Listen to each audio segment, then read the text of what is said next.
he was just an overwhelming presence. I always felt that he affected everyone in the studio, the crew, everybody. It was just a sort of a calming effect and a bit awe-inspiring. He was very, very nice. I guess you felt he was a minister somehow, because he seemed like it. But he could be funny and pleasant. I believe we had maybe 5 programs with him.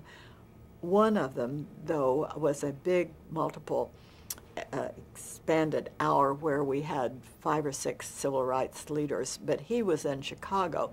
The others were in the studio in Washington, and it included Stokely Carmichael, who was sort of a firebrand young activist at that point. And I remember just before we went on the air, when we'd been testing the microphones in Chicago and Washington to make sure they can all hear each other, Dr. King said, "Now, Stokely, you behave yourself." But he was, of course, his assassination was a great shock we were in Boston at the time it happened, and we were up there for some reason, to interview a British cabinet officer who had been in the news. It was somebody of interest, but we were going to have to tape it anyway. And on Saturday, I believe, and I think Dr. King was assassinated on a Friday too, wasn't he?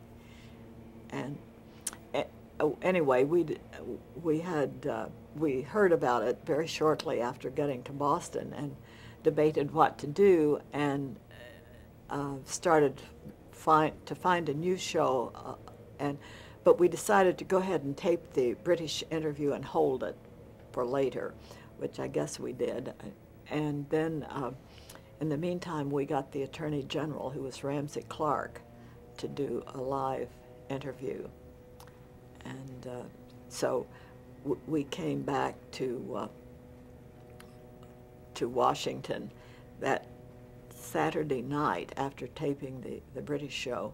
We came back, and there were riots. You know, there were fires going in Washington, and I saw that from the plane, and that was really, really scary. And we really didn't know what was happening exactly.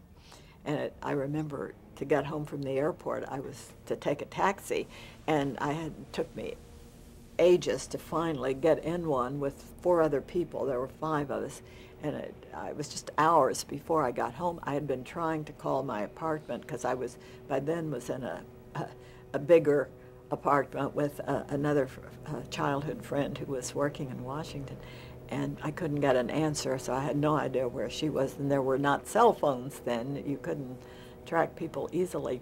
I didn't know what had happened to our apartment building or anything, but I got home, and it was okay. It was all dark, and she eventually called in. She had been at a dinner someplace and had decided to stay all night where she was.